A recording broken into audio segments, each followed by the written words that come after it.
I just wanted to make one announcement, although I think it's public already at the top. So yesterday, you all, or somebody had asked about his conversation with Foreign Minister Haig. And at the time, I wasn't aware that we were in the process of rescheduling, of course, the meeting that was scheduled for Monday. Many of you have probably seen that's scheduled now for tomorrow, so he will be here. They'll be having a bilateral meeting as we previously had planned on Monday. And our apologies for any confusion. Sometimes it's news is happening as even as we're up here. Is there also going to be a chance for us to ask questions? There will be. There will. What Okay. time is that? It's tomorrow afternoon. I don't have the exact time, but I'm sure we'll re-advise the timing on the schedule. Okay. In their tweets, each man said that they would be talking about Syria. I presume other issues will come up as well, but on Syria, is there anything new to say today? I don't have any new updates on the process. Basically, what we discussed yesterday still stands. Of course, if you have any specific questions, I'm happy to address them. No, I'm just curious to know if the administration is moving closer to making any kind of a decision on anything having to do with Syria, or if you're sticking with the same strategy that you've had for the last several months. Well, Matt, as I said because yesterday, it seems to be working so well. As I said yesterday, at the President's direction, his national security team continues to consider all possible options that would accomplish our objectives of helping the Syrian opposition serve the essential needs of the Syrian people and hasten a political transition to a tolerant and diverse post-Assad Syria. But I have no announcements to make at this time. Okay. Did that meeting actually take place yesterday where the President sat down and discussed Syria? I'm not going to read out or any schedule pieces for the White House or any other internal meetings. So when you say that his national security team is looking at all options, are we to assume that there are ongoing meetings that are actually like emergency kind of meetings to deal with a serious situation? Again, these are routine meetings. We talked about this a little bit yesterday. And they discuss regularly. The Secretary discusses, of course, with his counterparts, as Matt referenced, also with other members of the national security team. The President has asked, and long ago asked, for his team to continue to consider and look at all options. That's exactly what they're doing. Now, is there a feeling? Put the boots on the ground option back on the table. We have you? not. No, all right. So you're saying that the situation is so urgent and so critical that the Secretary of State postponed his trip to the Middle East, or resumed a trip to the Middle East? We talked about this a little bit yesterday, so let me just reiterate.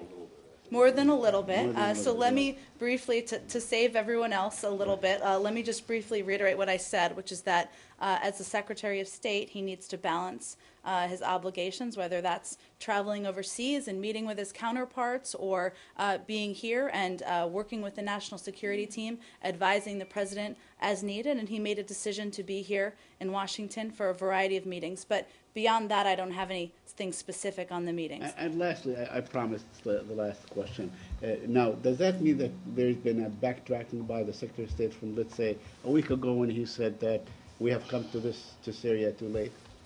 Again, I think it's pretty clear that the events on the ground, what we've seen happen over the past couple of weeks, the influx of foreign fighters and Hezbollah has raised our focus on this issue. We've been focused all throughout, I should say, but the team is continuing to take a close look at all options, aside from boots on the ground, which the President and the Secretary have both said is not on the table.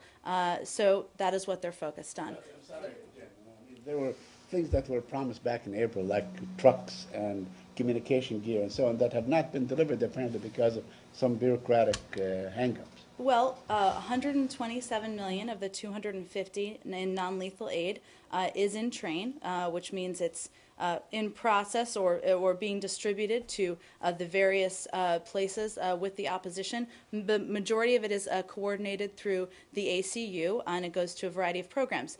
There's an additional 123, which I think is what you're referring to, which the Secretary announced in Istanbul a couple of weeks ago. The next step is to notify Congress, and that's where we are. And a portion of that, of course, will go through the SMC and to General Idris, and that is something we'll be moving forward on soon, we hope. Jill? Jim, just to be precise, I mean, obviously those options have been on the table for a long time, months, but there's now a time for a political decision, a policy decision by the president. I know you don't speak for the president, but you do speak for Secretary Kerry. Has he come to the conclusion that there's another course that has to be taken, that this strategy, a political decision now has to be made, as opposed to just discussing, let's say, all options? Again, I'm not going to read out internal deliberations and discussions. If there was an easy answer here, I'm sure we would be moving forward on it. But as you know, these are challenging decisions to make. It's a challenging situation, of course, over in Syria. We did say, and I did say yesterday, but let me just reiterate in response to your question, that clearly the events on the ground, the influx of foreign fighters, the prevalence of Hezbollah, and of course the conversations that Assistant Secretary Beth Jones and perhaps others in the administration have had with General Idris do refocus our efforts on what's happening on the ground. We're still focused on a parallel track of moving towards a political transition, still focused on working with our counterparts and planning for Geneva and working with the opposition. But that is something that we have remained focused on. But I'm not going to read out internal deliberations or discussions.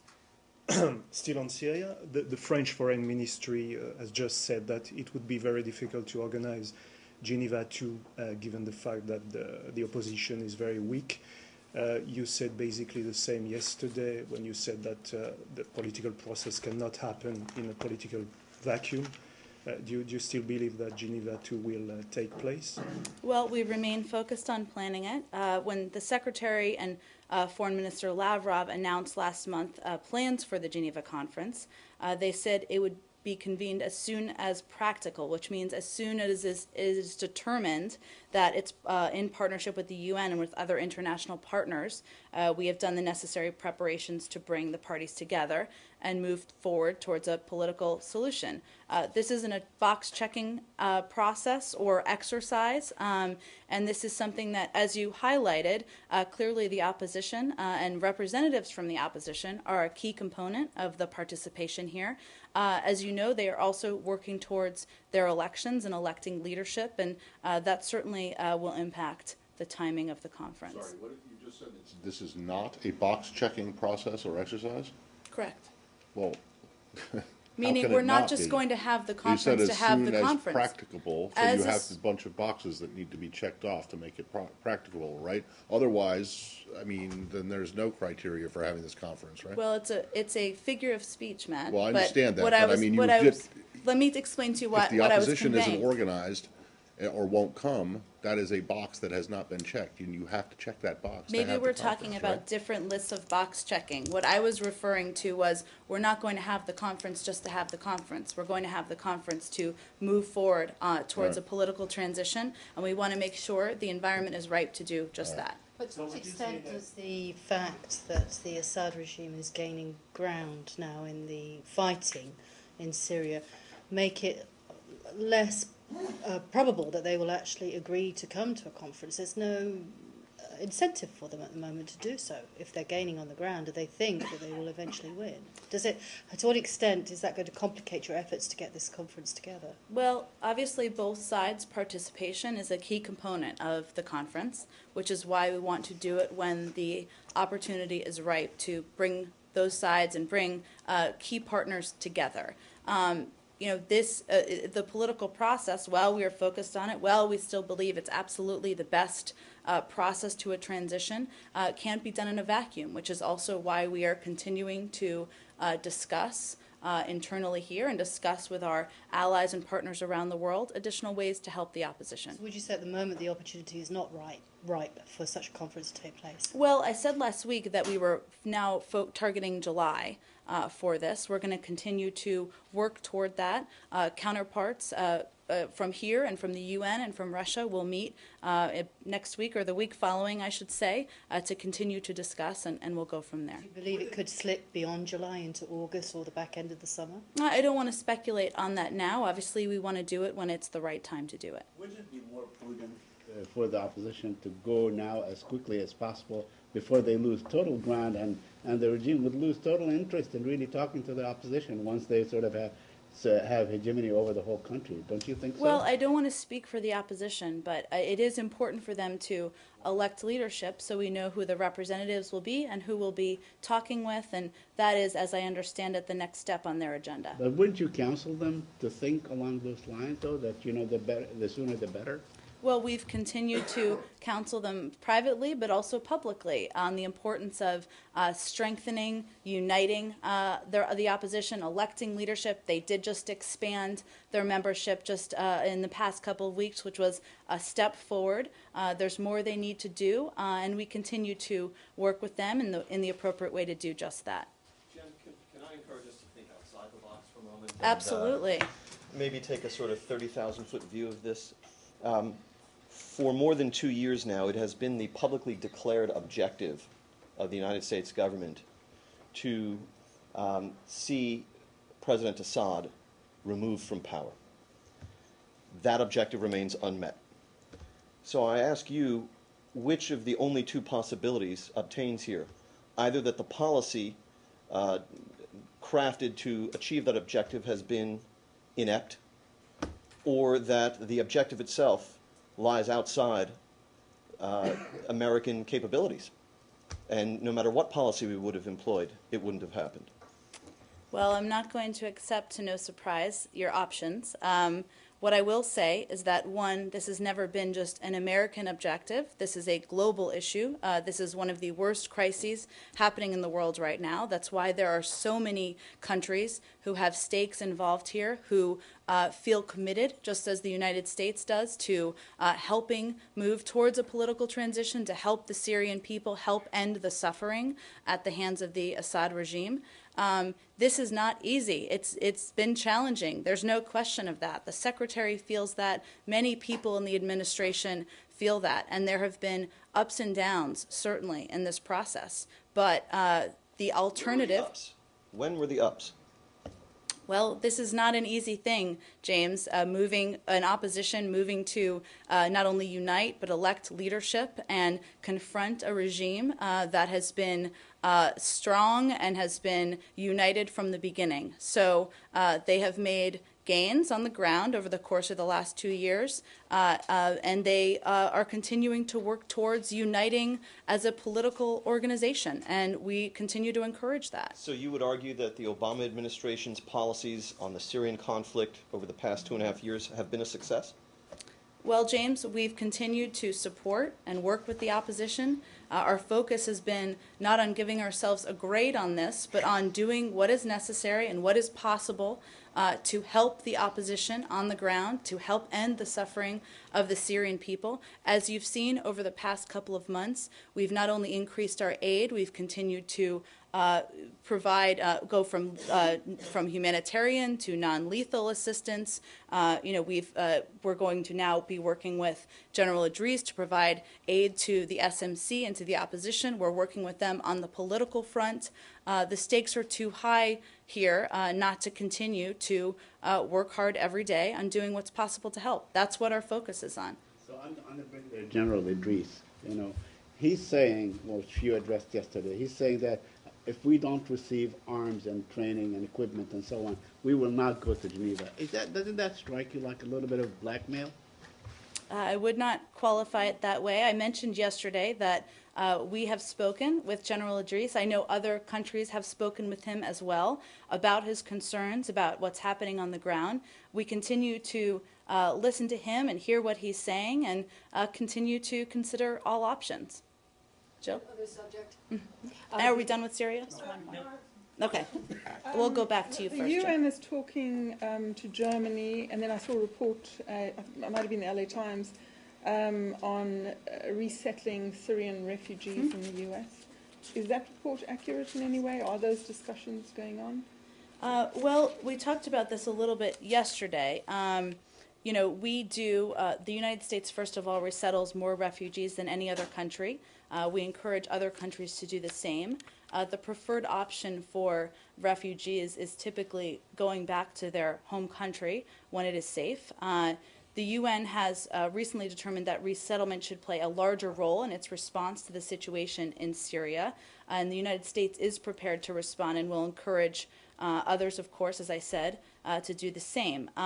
This is the process, and we talked about this a little bit, but the context I think is helpful. It was helpful to me that it's not. There is a certain cap that is set by Congress on the number of refugees, and there are countries that are part of that, accepted as part of that cap, and we will. But there hasn't been any change in our resettlement policy, but we will continue to consider it. Well, since you answered the question the same question yesterday, has the UN actually recommended any refugees for resettlement in the United States? I'm not aware of any change in that. All right, so, okay. So But the there's US nothing. There's well, you nothing new just- from yesterday. Yeah, I know, and you just reread the same thing that you read yesterday. I did. All right. Some weren't here yesterday, so I was trying to be helpful to those who were not. Has said it is open to discuss this. But we haven't received. You haven't received it. Okay, get it. Oh, There were some reports that members of the Syrian opposition would be coming to Washington next week. Do you have anything on that? And will they have meetings here? I have not seen those reports. I'm happy to look into them for you and see what the status is and if there's anything. That'd be anything great. planned. Jen, Oh, do we have one more on Syria? Okay.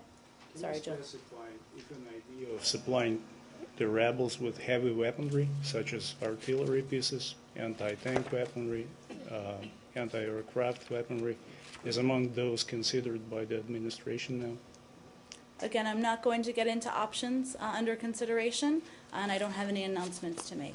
Jill? On the OIG, I know we went over this a lot, but today we have some new developments, and they specifically deal with the ambassador who has been named in one of those documents in the memo. A certain ambassador has denied any allegations that he took part in the behavior that's described. So it really begs the question of where the status of any type of investigation dealing with him. You said yesterday any investigations are either still in process or are over. Can you tell us at least whether or not that investigation of just this ambassador is over? I'm not going to comment on individual cases today or yesterday. I will say, as you mentioned, the ambassador himself did put out a statement. I would point all of you to that. And let me reiterate what I said yesterday in response to a question broadly about this, which is, the notion that we would not vigorously pursue criminal misconduct is not only preposterous, it's inaccurate. Let me just give you an overview, because I think there's been some confusion of the different memos and what the process is. In October 2012, an internal memo was written by the OIG office, which was undertaking a routine inspection. This memo, written without the benefit of reviewing any case files, included a number of unsubstantiated accusations. Prior to the drafting of this memo, the Department's Bureau of Diplomatic Security had already started looking into or completed the process of looking into these individual incidents. All of these cases have been and will be brought to their logical conclusions. In February of 2013, OIG wrote a report on the inspection, which is publicly available on their website. As is normal, the Department of Diplomatic Security was afforded an opportunity to provide comments before the report went final. As I mentioned yesterday, they expressed some concerns about as part of a standard process. They are still reviewing the recommendations that were made in this February report. Since that time, OIG has brought on some additional experienced former law enforcement officers to review the DS cases and process for handling the cases. This is a decision, of course, that they made, and the OIG is, again, independent, but the department fully supports this step, and we look forward to their final report. Okay, but there is this one moment which really we need to pin down, which is the OIG says, I should say, the memo says that investigation was stopped by a senior official here. Which investigation? Well, the looking into the allegations about the ambassador. Again, That was stopped by Mr. Kennedy. Well, I believe Correct. you're referring to the October 2013, and we have, there's Right. a statement out there from Mr. Kennedy, sorry, 2012. Let's not get ahead of ourselves. We are not at October 2013 yet, that's correct. One, let me first say that there is a statement that Mr. Kennedy himself has released, which many of you may have. Two, this is a memo that you're referring to that had unsubstantiated accusations in it.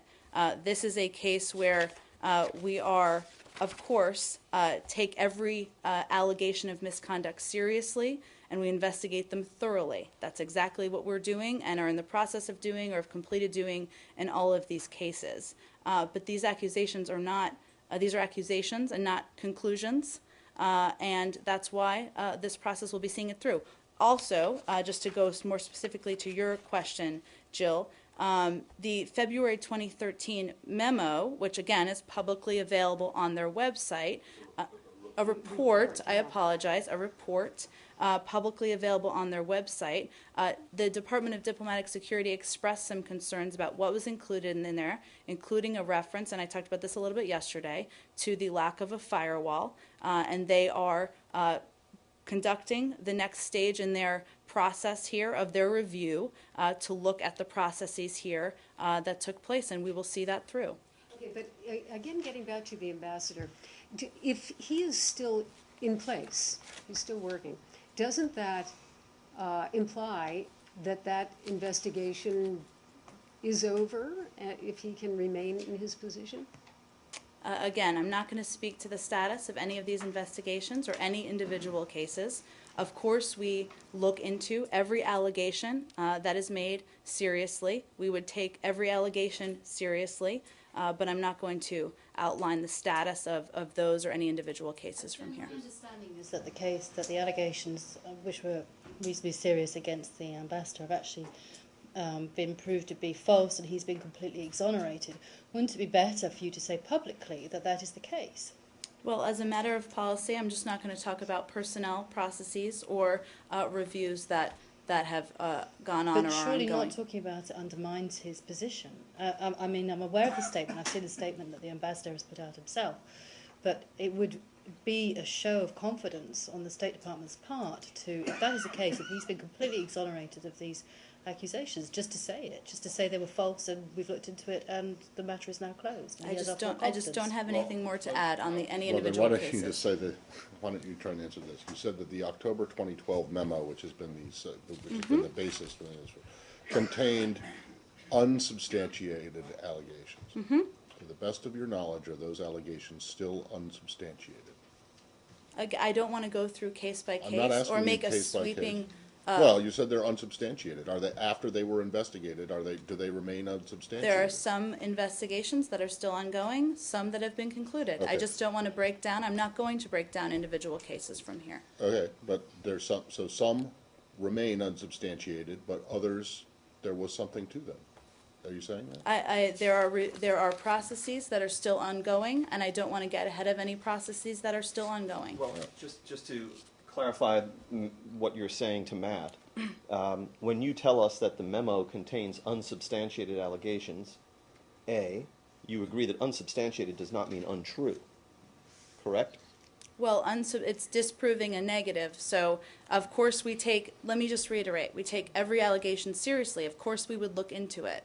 I am seeing through the process, we are seeing through the process. I'm not going to break down individual cases. To go back to Joe's point here, I can assure all of you that if the secretary or a previous secretary were presented with documented evidence of misconduct, they would take appropriate action. But I'm just not going to break down individual cases. Okay, and by way of not breaking down individual cases and also not making blanket statements, because as you know, this memo listed 8 different cases. When you tell us that the memo contains unsubstantiated allegations, you're not asserting that the allegations in all 8 cases were unsubstantiated, just in one or more, correct? Well, the processes are still ongoing for a number of them, so I'm not going to make a sweeping term on that front. You weren't making a sweeping statement about all 8 cases, were you? Again, there are processes that are still ongoing where there isn't a conclusion on them, so I can't go more specific than I've already gone. A couple of other parts, if you would, please. First, Has Secretary Kerry spoken to the ambassador? Not that I'm aware of. Does the Secretary have full faith and confidence in this ambassador? Well, the Secretary is proud to lead, of course, a department of 70,000 dedicated men and women serving. He takes every accusation seriously, as we all do. And I can assure you, as I just said, that in any case, if there were documented evidence and action was needed to be taken, he would be taking that So action. you're declining this opportunity to say on behalf of the Secretary that he has full confidence in this ambassador. I'm just seeing through the process, James. Okay, continuing forward, regarding Undersecretary Kennedy. I have the statement that he issued earlier today through the State Department. But there was a lot in the October 2012 memo to which the Undersecretary, in his statement, did not at all respond. For example, the notion that he received from the Special Investigating Agent a full memo on the ambassador and the investigation that was underway in May of 2011. Can you confirm that Secretary Kennedy received that memo? I'm not aware of the memo. Do you have any plans to provide, to make Undersecretary Kennedy available for questioning by the press on this subject? Well, I think he released a statement, and Yeah. if there's more to say, we'll see if there's more to say. Well, I'm telling you that I have questions based on that statement, and I think others might as well. Are Consider you willing to, your request for an interview lodged. on Cheryl Mills, who was also named in that October 2012 memo, can we expect a similar statement from Ms. Mills as was provided by Undersecretary Kennedy? I believe there was one, but I'd have to check on that, and if there was, we're happy to get that to all of you. Last question. You've been very indulgent, and so have my colleagues here. You stated yesterday and again today that any notion that any investigation involving allegations of internal misconduct would somehow be overlooked or halted prematurely or otherwise blocked by senior officials in this department, preposterous and inaccurate. But the allegation that just that kind of thing occurred and occurred repeatedly was contained not only in the October 2012 memo, but in the December 2012 draft of the OIG final report, which stated that the OIG team heard of instances once or twice a year where senior officials in this department intervened to block investigations. And that sentence was scrubbed from the March 2013 final report to which you referred us. So this allegation that you call preposterous was in fact included in a draft OIG report. Your comments? Well, it was also, I believe, included in some capacity in an internal memo in October. That was, as I referenced, included a number of unsubstantiated accusations. I went through a little bit of the process here just to give people a better understanding of that. And one of the pieces I mentioned was that, as is normal, as a part of an OIG process, when there is a report or a memo, not a memo, but a report about you, the Department of Diplomatic Security expressed some concerns about some of the issues and allegations that were raised in there. That was one of them. We talked about this yesterday. But again, they're now going to go back and take a look at the process. The OIG is. I would point you to them on the status of that process, that their review process, which is what it's called, and see what's happening there. And they've included some former law enforcement officers in that. We welcome that, and we look forward to the conclusion of that. Is that at the cost of the taxpayer, the retention of those former law enforcement officers? I would point you to the OIG for that question. Thank you. Just a couple of things very briefly. When you said about the unsubstantiated allegations in the 2012 October memo, that was not just the allegations against individuals, but also the allegation that there was interference. Is that that's what you're saying? So that it was also unsubstantiated. Yes, and we took issue with that specific piece in the February memo. All right, and then the other thing is that on the line that you say preposterous, preposterous and inaccurate that you wouldn't pursue criminal proceedings.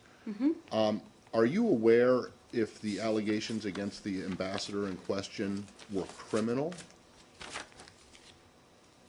I'm not going to speak to individual cases, but again, when needed, we do refer, as part of our process, of course, to the Department of Justice if there is criminal activity. Okay, Because I'm not sure, I don't know what the laws on prostitution are in the country in question, but I don't know for sure that if the allegation was true, if it was actually illegal. However, I do know that this kind of conduct, Is if it's unacceptable true, at the State Department. Right, exactly. So, is it also preposterous and inaccurate to say, aside from a criminal prosecution, but an administrative disciplinary proceeding, is that you would that would not happen, or that would be stopped? Is it also preposterous to say that would be that would do you understand what I'm getting at here? I'm not sure I I'm can trying to explain follow it. I think I do. If it is but preposterous and inaccurate that the State Department would not pursue a criminal criminal prosecution of someone who has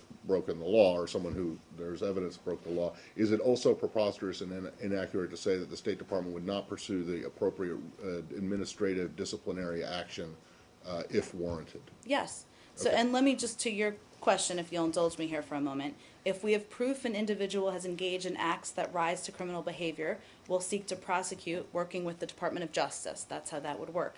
If an individual engages in acts that contravene our rules and procedures, which that would be applicable there, that individual could be subject to administrative disciplinary action. There are several levels, just as there would be anywhere, of actions that would be taken broadly in any case. But it sounds like, from what you've said so far today, with regard to the 8 cases listed in the October 2012 memo, none of them have been referred to the Department of Justice as far as you know, correct?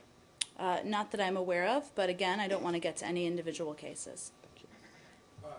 Just, could we get one, thanks for covering a lot of ground on this. Sure, Guy. One clarification. Just, so regarding all of these ongoing investigations that you is anyone in this building now specifically investigating whether senior officials did in fact tell Bureau of Diplomatic Security officials not to investigate the allegations in question? Well, that's the OIG investigation. They're independent. It's not even an investigation, I should say. Let me be very clear. It's a review. So that is what the OIG is reviewing. Thank you. And just to clarify your exchange with Matt again just now, this is just a bit of housekeeping here, but my understanding is you weren't saying that it would be preposterous to assert that the State Department would fail to follow up on criminal misconduct. As I understood you, you were saying to investigate criminal misconduct. There's That's a process that involves many agencies, often, if there is, in any case, criminal misconduct, of course. No, Just one sorry, more. let Matt and Jill. I'm just wondering if is the building concerned at all, or are people concerned at all that unsubstantiated allegations like this are being floated around by someone who claims to be or claims to have whistleblower status? I mean, at what point is there a concern that something that if you're describing them as unsubstantiated allegations, that's and they remain unsubstantiated now, which I realize you're not saying, but if they are, or some of them are, unsubstantiated, doesn't that just, I mean, it's kind of just like gossip, no? Well, one thing just to be clear is that the individual, as I understand it, who claims whistleblower status is not the same individual who wrote the memo. So that's one, just to be clear on that. Of course, whenever there are what we view as unsubstantiated allegations, we are concerned because these are people's lives, and these are there are tens of thousands of men and women who serve proudly around the world on behalf of the State Department, as is evidenced by past actions. If there is criminal activity, if there is an allegation that warrants administrative activity, we do take action, and we would, in any case, if needed, of these as well. Jen, just Sure. another clarification. You said if we have proof that rises to the level of criminal behavior, you would refer to DOJ, right? That's Okay, the so process. in other words, the people who are looking at this, let's say diplomatic security initially, it does not go to DOJ unless, I guess, there is some sort of level of investigation or collection of evidence, right? Well, if just the allegation doesn't trigger pushing it over to DOJ. No, that's my understanding. It does not. If it raises to the level that an individual has engaged in acts that rise to criminal behavior. Okay, so, and none of them have been referred to DOJ? Not that I'm aware of. Okay. But again, I don't want to speak to individual cases. Yes, could we change topics? Sure, Yeah. Joe? Okay, go ahead. On the Israeli settlement activities. In the last 6 months, Israel has built more settlements or announced more settlements, more than the whole year 2012. And they did the same thing in 2012 for 2011. Are you alarmed by the accelerated activities? And is the Secretary of State, as he prepares to go on another trip, presumably, is he alarmed by this activity, and what is he doing about it? Well, I know we've talked about this a bit in here, and the Secretary Yeah, has raised we've always talked with about his counterparts in the Middle East as well that he's asking all sides to refrain from unhelpful actions and unhelpful rhetoric when that applies. And certainly his focus remains on encouraging both sides to move back to the table, to resume negotiations. That's what his focus has been for the past couple of months, and why he's spent so much time in the region and on the phone with various counterparts. So the focus is on returning to the table. I understand that. But independent of that, is there any effort independent of returning to the table that would encourage or just persuade the Israelis to decelerate the settlement activity process?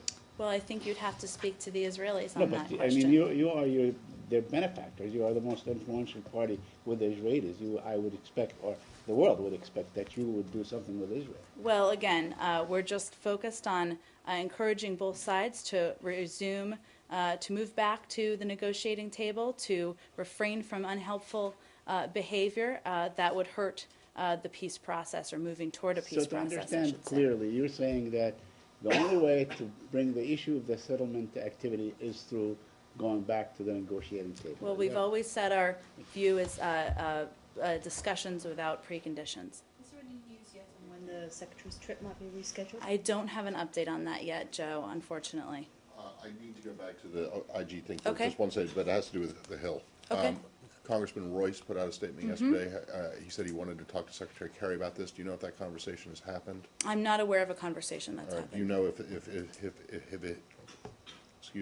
if his office has been in touch with the Secretary's people to Not that I'm arrange aware of something? as of this morning, And so has unless his something office- happened late this morning. Has his office or the committee gotten in touch with the building to arrange for a hearing or witnesses to? You Not don't? that I'm aware of. Okay, and then one last really brief one. I understand that the Speaker of the Burmese Parliament was here today for meetings. Do you have anything? Yes, on- I believe that was with, may have to double check on this, but I believe it was with Deputy Secretary Burns. I don't have any readout of that, though. All right, is it possible to get something? Sure. Thank you. Related to Burma and Myanmar, we've got a report out that Myanmar's immigration minister has expressed support for a controversial two-child limit on a Muslim minority group that Aung San Suu Kyi and the UN calls discriminatory. I was wondering if the US has discussed this at all, or has any reaction. We do. We are deeply concerned about reports that some officials in Burma plan to enforce or have said they plan to enforce a two-child limit for Rohingya Muslims. The United States, of course, opposes coercive and discriminatory birth limitation policies, and we have pressed senior Burmese government officials to abolish this local order. We urge the government of Burma to eliminate all such policies without delay, and we will continue to express our concerns. Sorry, Jen, on that, the last time you were asked about this, it was simply the local authorities. This was a new out in- official who I know, made a so I statement. want to make sure that you are talking about this new, the national level official Yes. now. Okay, so and do you know if there's been contact since this minister made these comments? We are in regular contact. I know these were very recent, I believe, at the embassy level, but I can check on that if there's anything specific for you. Could I ask about passports and the issuance and revocation of passports? I mean, obviously I'm asking because of the situation of Edward Snowden, who's now in Hong Kong. But I wanted to ask, when the United States issues a passport, under what circumstances can those passports then be revoked? Let me just find the exact guidance here for you, Joe, so that I can read it out to you. We can revoke passports. Thanks for your patience. I do have something on this, so let me get that following the briefing, and I can get you the exact guidelines on when we do revoke and what would require it. The follow-up question would obviously then be, would Mr. Snowden's case meet the guidelines for such a revocation of a passport? We don't speak to individual cases as a matter of policy. Okay, but I would like the general Absolutely, guidance on I'm it. happy to. We'll get that around to everyone. Thank you. Okay, maybe we do two more here, right there. Yesterday, you welcomed the expected talks between North and South Koreans, but abruptly, unfortunately, it collapsed today. So, do you have any comment on that? And the other question is, do you see any signal from North Koreans to talk vis-a-vis the United States? We would refer you to, of course, to the Republic of Korea for information on the timing of the talks. The reports I saw, maybe you saw something more recent, were that they were postponed. We'll see. But we, of course, support improved inter-Korean relations, and we will continue close coordination with our allies and partners in the region, and are certainly supportive of these efforts. In terms of North Korea, we're not going to. Our position has been the same for quite some time. We've been very clear that we're open to improved relations with North Korea if it is willing to take clear actions to meet its international obligations and commitments, including abiding by the 2005 joint statement of the six-party talks.